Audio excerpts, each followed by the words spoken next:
28 दिवसाचा पिरियड असतो, कमी जास्त 8-10 दिवस होऊ शकतो.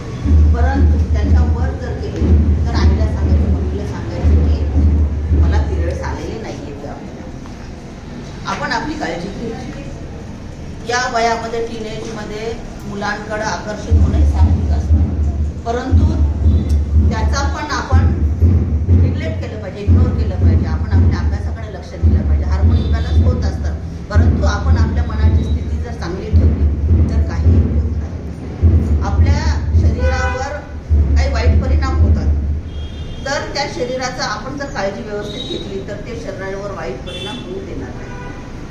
आज आपण बघत आहोत की किती समस्या वाढलेल्या आहेत. आज महिला सुरक्षित नाही, मुलगी सुरक्षित नाही, मुलींमध्ये किती शाळेमध्ये प्रकरण होत आहे. तर त्यामुळे आपण आपलं स्ट्रॉंग राहणं, मजबूत राहणं खूप महत्त्वाचं आहे.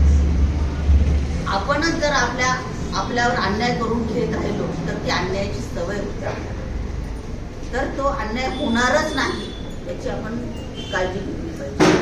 आता तुम्ही खूप भाग्यवान आहात की तुम्हाला खूप लेडीज स्टाफ आहेत.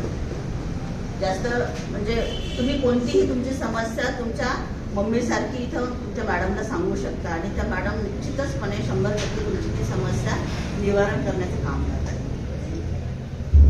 त्यामुळे तुम्ही तुमच्या गुरूंचं, तुमच्या मॅडमचं एवढं जेवढे जास्तीत जास्त तुम्हाला घेता येईल त्यांच्याकडून ती घेण्याचा प्रयत्न करावा. शरीराची काळजी घ्यावी. काही वाटलं तर लवकर दवाखान्यात जाणे. दवाखान्यात समस्या मांडल्या तर प्रत्येक समस्येचं निराकरण करण्याचं डॉक्टरकडे शब्द असतो किंवा काही ट्रीटमेंट असते. तुम्हाला ट्रीटमेंट नसेल, फक्त काउन्सिलिंग केली, संवाद साधला तरी पण अर्धे आजार हे आपल्या शरीरातले निघून जात असतात. काही काही आजार हे चुकीच्या खाण्याच्या पद्धतीने मधून बळकावतात. आपण थोडंसं खातो, काही मुली थोड्याशा या वयामध्ये टीनेज वयामध्ये थोडंसं वय वाढत गेलं, वजन वाढतं.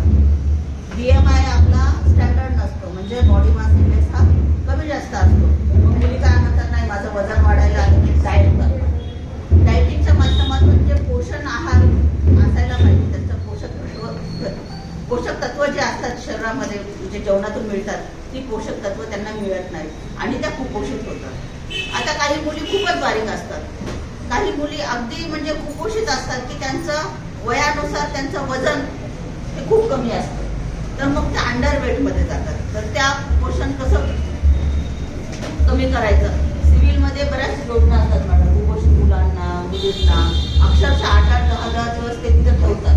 10 दिवस त्यांना ऍडमिट करतात, त्यांना व्यवस्थित बॅलन्स फूड देतात, पूर्ण डाएट देतात आणि त्यांचं वजन समजा 10 किलोचं 10 महिन्याचं बाळ आहे किंवा 1 वर्षाचं बाळ आहे, त्याचं वजन 6-7 किलो असेल, 5 किलो असेल, तर ते अति कुपोषितमध्ये येतं. तर त्या बाळाचं वजन कमीत कमी 3 किलो वाढेपर्यंत त्यांना सुट्टी देते, म्हणजे पूर्ण डाएट देऊन. या वयामध्ये पण आता ही मुलगी खूप कुपोषित दिसते, खूपच बारीक आहे, तिचं खूप वजन कमी आहे. तिच्या आहाराकडे लक्ष दिलं पाहिजे, तिचं ब्लड ग्रुप चेक केलं पाहिजे आणि तिचं एवढं वजन का कमी आहे, तिची हाईट एवढी का कमी आहे, तर ते बघितलं पाहिजे. कारण की या वयामध्ये जर तुम्ही हाईटकडे आणि वेटकडे लक्ष नाही दिलं तर ती वाढ आणि आपली हाईट ती शेवटपर्यंत खुंटत जाते. कारण की ती जसं आपलं बॅलन्स्ड वेट असायला पाहिजे, म्हणजे परिपूर्ण जे आपलं वयानुसार वजन आणि वजनानुसार वय जसं बॅलन्स असायला पाहिजे, तसं नसलं की या वयामध्येच ते पूर्ण सायकल इम्बॅलन्स झालेली असते आणि त्यामुळे आपल्या हार्मोनल इम्बॅलन्स होतात आणि आपली वाढ खुंटत जाते.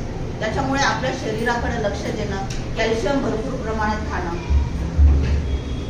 आपल्याला नॅचरली व्हिटॅमिन डी भेटतं, सूर्यप्रकाशामुळे आपल्याला व्हिटॅमिन डी भेटतं, तर ते आपल्या शरीरामध्ये कॅल्शियम ॲब्सॉर्ब करण्याचं काम करतं. व्हिटॅमिन ए ची डेफिशियन्सी असेल तर आपल्याला रातांधळेपणा येतो. तर पालेभाज्या खाणं, गाजर खाणं, या दिवसामध्ये गाजर चांगले भेटतात. जे असेल पौष्टिक ते आपण सर्व गोष्टींचा समावेश आपल्या आहारामध्ये करायला पाहिजे. घरात असतात त्या गोष्टी, आपल्या आई करतात, पण ते आपण खात नाही, याची एक खंत आहे.